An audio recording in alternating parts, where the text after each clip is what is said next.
Yo, what is up, YouTube? It's your boy Legend, and I'm back with another video. You already know what this is just by looking at the thumbnail. Now, you guys seem to really enjoy the first part of the video, so I'm giving you guys a part two. Hit that like button if you enjoy the content. But without further ado, let's just get into this intro so we can start this what if. 挽回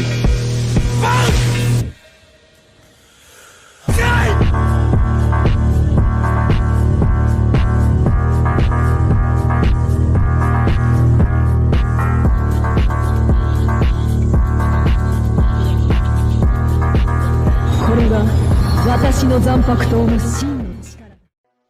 Chapter 2, Furious Battle. Soifan, I don't have a proper zanpakuto yet. Do you think you can back me up? Soifan nodded. Even though she was a green Shinigami herself, she still had a duty to protect as many people as possible from the immediate threat. Meanwhile, a short distance away, the headmaster of the 13 court guard sat at his desk. His hands were folded, and his zanpakuto lay sheathed in front of him. He could feel the spiritual pressure of every enemy hollow espada and a rancor. This was a battle he wasn't going to help in, simply because to him, all of them were weak. His children, the captains, his grandchildren, the lieutenants, and his great-grandchildren, the soul reapers that were not lieutenants. They were enough to handle the threat that had arrived. With Byakuya, he looked up at the giant Minos Grande with no fear. The giant hollow looked down at him as it opened its mouth, a red light emanating from it, signaling the start of a Sero. Byakuya raised his zanpakuto so the flat side was in front of his face. Scatter. Senbon Sakura. Byakuya twisted his wrist, now showing the blade from his zanpakuto as it parted from the hilt in the form of pink flower petals. Back with Naruto and Soifan, the two worked around each other like clockwork. Naruto played the role of anchor and showed optimal defense and sometimes grateful offense with his Keto spells. Soifan played the role of fragger with her small stature, allowing her to move faster. She was lighter on her feet.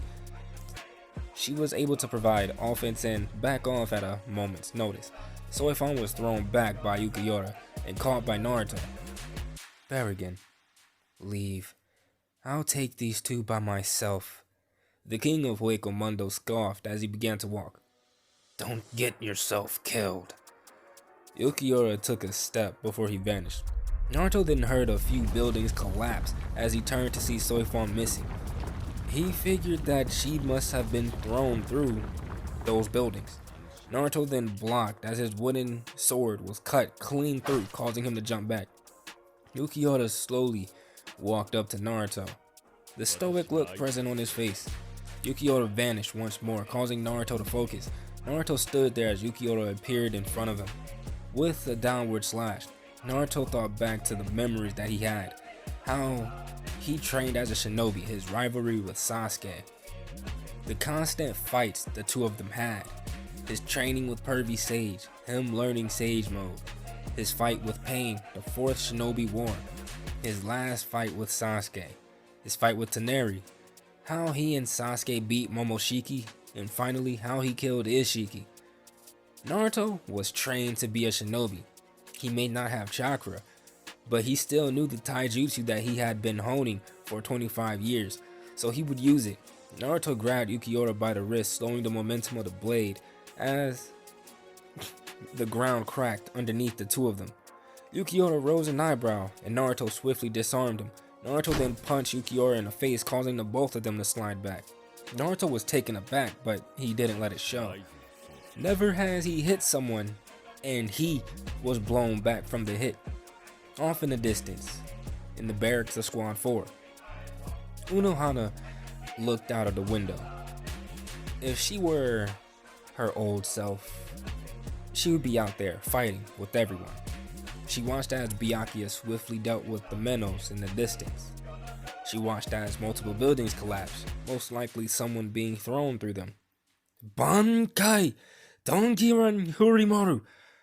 Unohana turned and looked out of another window. to see the captain of Squad 10, Toshiro Hitsugaya, fighting against some skeleton-like espada. Smoke poured from the mouth of the espada as the two sent deadly glares at each other. She could hear other fights going on, mainly Kenpachi, as he laughed while cutting down hollows. Back with Naruto, he was kneeling on one knee. The guy he was fighting was far stronger than both Momoshiki and Ishiki. Yukiota only had a few scratches on him, while Naruto looked ready to pass out. Naruto gripped at his chest portion of his kimono as he breathed. Yukiota walked to Naruto. I must say, you are strong. If you were an actual Soul Reaper, you would actually have a chance of killing me. But even without that, even with you only using your fist, you still damaged me. Naruto then ripped off the top half of his kimono and threw it into Yukiora's face. He then shot towards him and extended 2 fingers towards his face. Hado number 4, Byakurai. Yukiora slapped Naruto's hands away as the Kido spell went off into the sky. Yukiora then placed a hand onto Naruto's chest as a green light began to emanate from it. Zero. Naruto was hit point blank range as the blast launched Naruto far, sending him crashing through many buildings before he finally came to a stop. Naruto heard a bunch of frightened screams as he stopped crashing through buildings. He felt like he would die. It hurt for him to move. He had deep gouges in his flesh from the zero. Blood ran from his mouth and wounds. Naruto slowly sat up with a pained groan. He looked around to see many other Soul Reapers looking afraid. He wanted to scoff, but his throat didn't allow it. The only one who was not afraid was the captain, who looked calm. Too calm.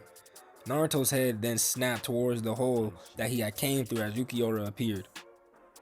This next attack will be the one to kill you. He then raised his hand as a blue light began to show. Yukiora then felt a hand on his shoulder as he turned to see Berrigan. We're leaving. All of my underlings have been cut short. We are the only 2 remaining. Yukiora nodded, not really caring. He lowered his hand as the light emanating from it vanished. Naruto began to stand with the help of Squad 4. Oh, I'm not done with you just yet. Naruto looked up to see the same blue light on Yukiora's hand. Grand Rei Zero. Naruto stood there. Did he miss? He didn't feel any pain. The right side of his upper body then felt cold as he heard the sound of something wet hitting the ground. He slowly looked over. Everyone was quiet. They looked at the sight with shock. Naruto's arm was across the room. Blood poured from the wound, forming a growing puddle. Naruto fell back without making a sound. The only sound there was the thud of his body hitting the floor. Unohana gripped her zanpakuto unconsciously as she turned to face Yukiora, but he was gone. She then went to Naruto, who found himself in a similar situation. He was thinking of an old memory of him and Sasuke. The situation was far too familiar. Good, you're still living, making my job easier already. Naruto looked up at the woman that was kneeling by his head. Hinata? Unohana raised an eyebrow and Naruto passed out. Time skip. It's been 2 weeks, and Naruto still hasn't woken up. His right arm was reattached, like nothing had ever happened, and his wounds had healed, thanks to Unohana. Suifan then stepped into the med bay to come and visit her crush. She wasn't surprised to see that he still hadn't woken up. In her mind, it was her fault he was in this state. If she were stronger, she could have been more useful. If she didn't get a concussion early in the fight, Naruto wouldn't have to fight alone. Suifan stayed for a little longer before taking her leave. Shunsui then came in, followed by Unohana. Shunsui, why have you come here? Isn't it obvious? I'm here to visit the new guy. Unohana looked at the prone blonde that lay on the bed. You mean Naruto? Shunsui waved her off as he sat next to the blonde in bed. Did you see him fighting, senpai? Unohana shook her head no. I didn't see the entire fight, Unohana. But the last bit I did witness, this boy has heart. He fought one of the strongest threats that came here with his hands and keto spells. He was knocked down countless times, but he kept getting back up. I'm surprised he lasted as long as he did, with only his hands and keto.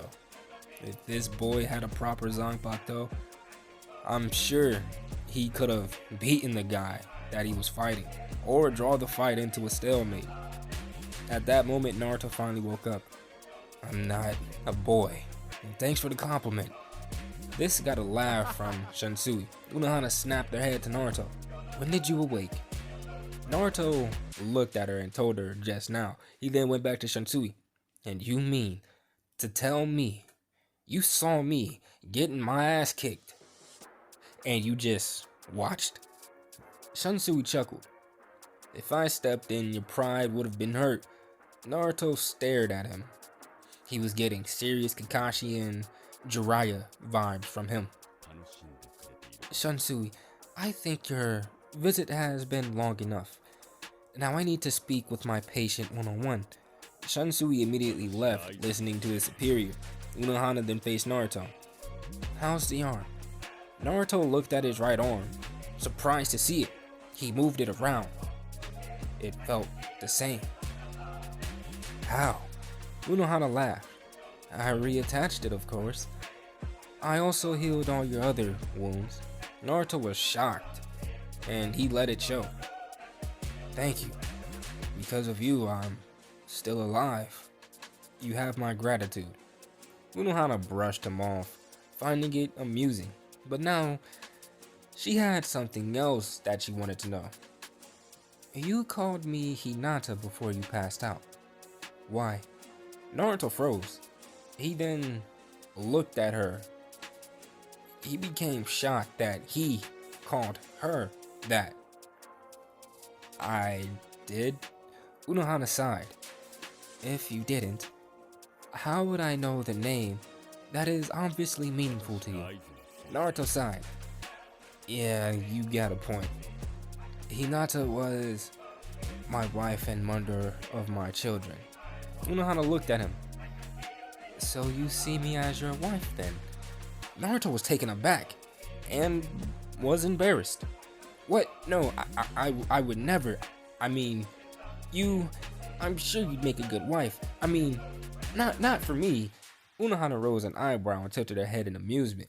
She then began to laugh. No need to be embarrassed. I'm just teasing. Naruto sighed. Well, again, thanks for the arm. That's actually the second time I lost this arm. Well, I'm gonna go. I still gotta finish my last month of training before I can become an actual Soul Reaper.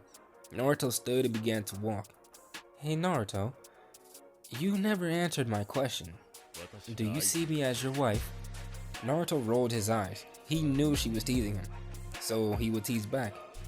Only a wife would take care of me and my wounds the way you took care of them.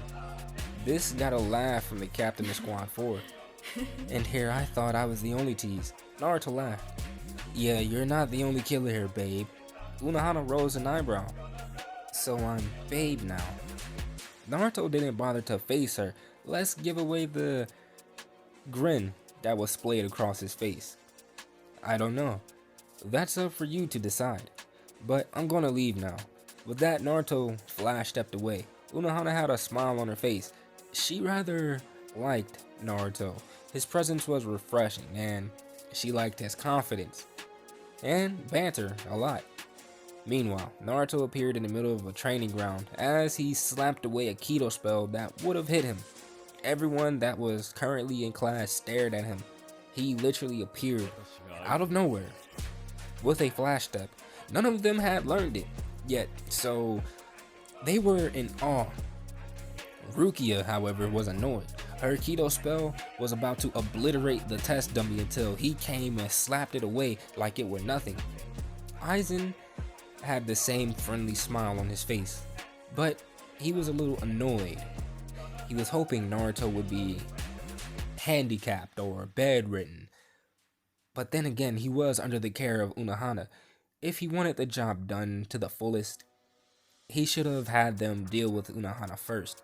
But that would have ended very badly. Simply put, if Unohana drew her zanpakuto, she could probably single-handedly take out everyone in the little skirmish he set up. Aizen walked up to Naruto offering a handshake.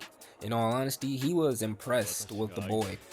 He was able to fight with Ukiura. Although he was holding back, he was still able to fight with him and keep him busy. Naruto, I'd like to say that you have really impressed me. You have the heart of a lion. Even when odds were stacked against you, you still fought and got back up. Time skip. 1 month later, Naruto, Rukia, Renjiku, and some other girl named Momo all stood in front of the Spiritual Arts Academy. Aizen, who was accompanied by Headmaster Yamamoto, appeared in front of the small group with the flash step. Yamamoto walked across as he looked over each of the graduating Soul Reapers, because these 4 were the best of the best in their subjects. They were permitted to graduate early. The 4 of them all had strong spiritual pressure, above average level of Ryatsu. They were proficient in Aikido and zanpakuto arts, and in Naruto's case, he was already as strong as a 3rd or 4th seed without a zanpakuto. Would you like to do the honors? Head Captain Yamamoto. Yamamoto took his place in front of all of them before he straightened himself up. My grandchildren, you may not know it, but you all make me proud. The 4 of you graduated early due to being at the top of your class. As you all know, a Soul Reaper's zanpakuto is an extension of yourself. At this moment, I will show you how to manifest your zanpakuto. As you see right now, I don't have my zanpakuto with me, but watch closely. The head captain then closed his eyes, and he began to focus his Ryatsu. His entire body began to glow a red and yellow color. The glow then began to die down and focus into his hand. The glow then died down as a cane appeared. He lifted the cane, and the wooden exterior crumbled off, revealing a sheath with a blade inside of it. You want to focus your Ryatsu throughout your entire body. Once you focus it, you need to start pushing your Ryatsu outward so it becomes visible to the naked eye. After that, you need to push all of your Ryatsu into your dominant hand. From there, your zanpakuto will manifest and you will be able to take hold of your zanpakuto. Momo went first. She went through the entire process and gripped her zanpakuto. Tobiyumi, Yamamoto smiled. As expected, you already know the name of your zanpakuto spirit. Rukia then went through the same entire process as she gripped her own zanpakuto. Sode no Shirayuki. The head captain looked twice at the blade of Rukia. It was a very beautiful blade. Next was Renjiku. She went through the process and soon gripped her blade when the blue and gray Ryatsu faded. Hineko. Naruto looked at everyone, realizing that he was next. He began to focus his Ryatsu. He could feel it boiling over in his chest as he began to force it to the surface. He was engulfed in an orange and black coat of Ryatsu. Naruto began to force it all to his right hand. as it started to disappear, and in its place, the light show was a short zanpakuto in its sheath. The blade itself was a deep color of orange. The dull and flat piece of the blade was silver, and it was only 2 feet long. The guard was a blood red color, and the hilt was black as night.